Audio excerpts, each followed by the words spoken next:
आपको क्या लगता है मैं अच्छा एक्टर हूँ? उसने बोला हाँ, देश भर में आप सब लोग मानते हैं आपको, आप अच्छे एक्टर हैं। मैंने उससे कहा कि भैया मेरे पास कोई सर्टिफिकेट नहीं है जो कहता है कि मैं अच्छा एक्टर हूँ। एजुकेशन के फील्ड से नहीं हूँ, मैं एक कलाकार हूँ, एक आर्टिस्ट हूँ, एक क्रिएटिव इंसान हूँ। और आप लोग बेहतर जानते हैं एजुकेशन के बारे में, इतने साल से आप एजुकेशन चला रहे हैं।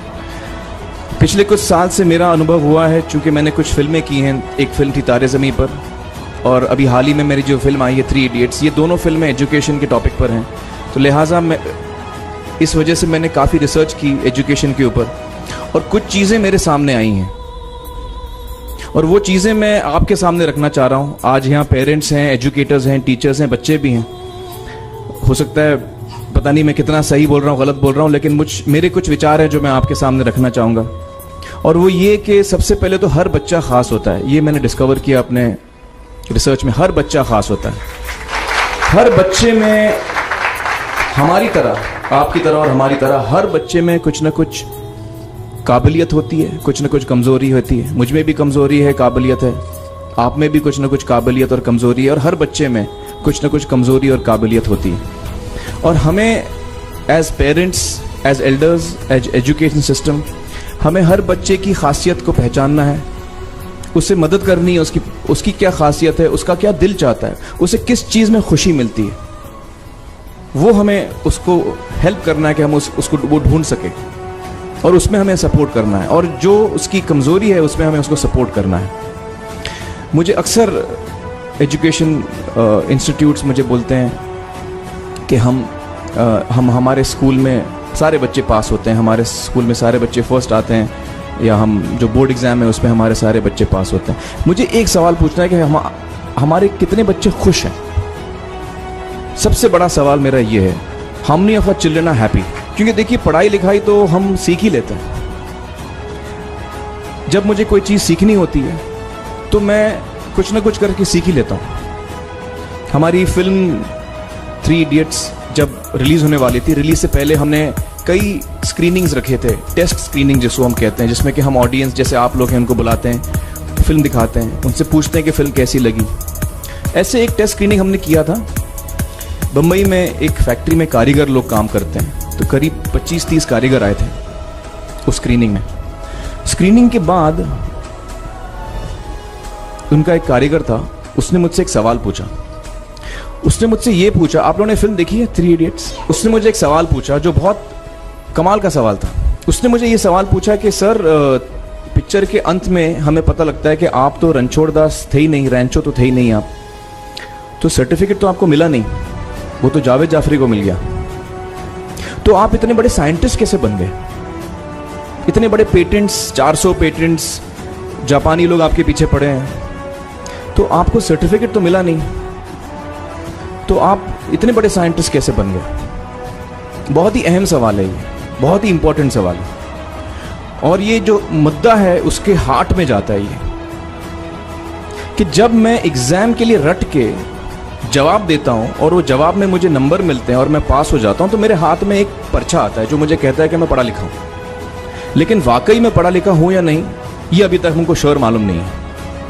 लेकिन जब आप नॉलेज चाहते हैं कि आपको मिले, विद्या मिले आपको, तो फिर वो कागज का मायने कुछ होता नहीं है। तो मैंने उसको जवाब में 2 सवाल पूछे। मैंने बोला उसको कि भैया आपको क्या लगता है मैं अच्छा एक्टर हूँ? उसने बोला हाँ, देश भर में आप सब लोग मानते हैं आपको, आप अच्छे एक्टर हैं। मैंने उससे कहा कि भैया मेरे पास कोई सर्टिफिकेट नहीं है जो कहता है कि मैं अच्छा एक्टर हूँ। मैंने फिर उससे एक सवाल पूछा कि मैंने सुना आप बहुत अच्छे कटर हैं, आपके जो बॉस मुझे बताते हैं कि आप उनके मेन कटर हैं और आपकी बड़ी इज्जत करते हैं वो, आपके पास कोई पर्चा है, सर्टिफिकेट है जो मुझे बताता है कि आप कटर हो?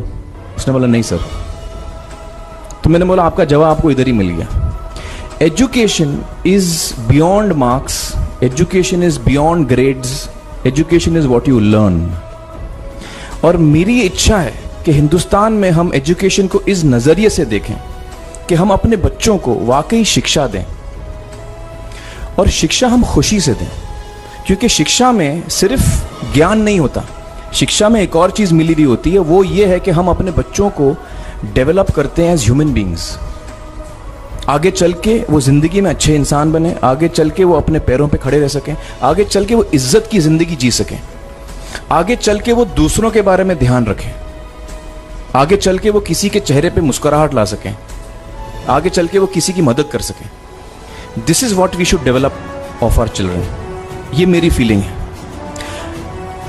मैं जहां भी देखता हूं, ये मेरे साथ भी हुआ है जब मैं छोटा था। जब से हमारे बच्चे छोटे होते हैं, जब से बच्चे पैदा होते हैं, बच्चा घर आता है, हम बच्चे को पूछते हैं भाई मार्क्स कितने मिले, फर्स्ट आए कि सेकंड आए? वो बोलता है सेकंड। सेकंड आए तो अरे फर्स्ट नहीं आए, डांट पड़ती है उसको। जो बोलता है मैं 10th आया तो उसकी तो हालत ही बुरी हो जाती है। बच्चे को लगता है यार ये फर्स्ट आना बड़ा जरूरी है।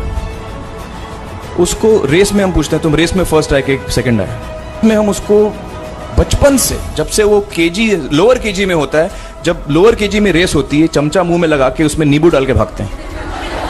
उसमें भी हम बच्चे को पूछते हैं अरे मेरा बेटा फर्स्ट आएगा, ला, ओ बेटा मेरा फर्स्ट आना, मतलब पेरेंट्स चिल्ला रहे हैं बेटा भागो, मतलब नींबू लेके भागो। तो उसमें होता क्या है कि बच्चे को लगता है कि यार ये बड़ा जरूरी है। मेरे पेरेंट्स को हमेशा, मेरे पेरेंट्स मुझे एक ही सवाल पूछते हैं, मैं फर्स्ट आया कि नहीं। उसके जहन में ये बात बैठ जाती है कि मेरे को अव्वल आना है, मेरे को कंपीट करना है, मेरे को बाकी लोग से आगे निकलना है।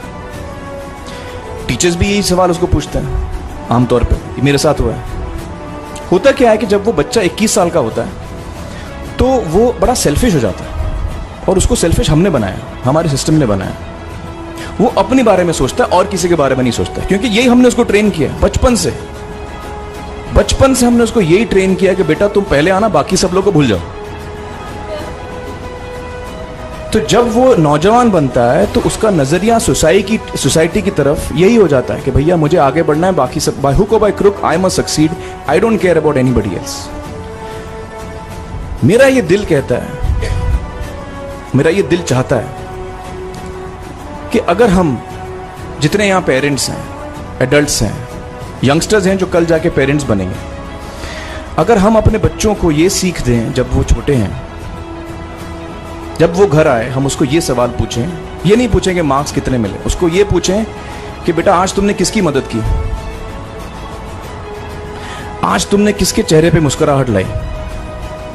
अगर हम उसको ये पूछें तो उसको ये लगेगा कि यार जरूरी ये है। मेरे पेरेंट्स मुझे हमेशा ये पूछते हैं, मार्क्स का तो कभी पूछते नहीं, वो मुझसे ये पूछते हैं कि भैया तुमने किसको हेल्प किया आज। तो हेल्प करना लोगों को, लोगों के बारे में सोचना, लोगों के चेहरे पे मुस्कुराहट लाना, ये मेरे पेरेंट्स के लिए बड़ा इंपॉर्टेंट है। साइकोलॉजिकली वो इस चीज के साथ बड़ा होगा। स्कूल वही जाएगा, पढ़ाई लिखाई वही करेगा, वो उसका नजरिया थोड़ा बदल जाएगा। जब वो बच्चा नौजवान बनेगा, 21 साल का होगा, और सारे बच्चे उस उम्र के जब 21 साल के होंगे, हमारी सोसाइटी चेंज हो जाएगी। क्योंकि तब हमारी सोसाइटी में ऐसे नौजवान होंगे जो खुद के बारे में नहीं सोच रहे, दूसरों के बारे में सोच रहे। तो मुझे लगता है कि सबसे बड़ी चीज जो हमारे एजुकेशन सिस्टम में मैं देखना चाहूंगा, जो मैंने अपने स्कूल लाइफ में नहीं देखी, कि हमको ये अहमियत इस पे दी जा रही है कि हम अपने आसपास के बच्चों को कितना हेल्प कर रहे हैं। ये एक बहुत बड़ी तब्दीली अगर आ जाए तो मुझे लगता है कि हमारा देश बहुत सुधर सकता है, बहुत बदल सकता है।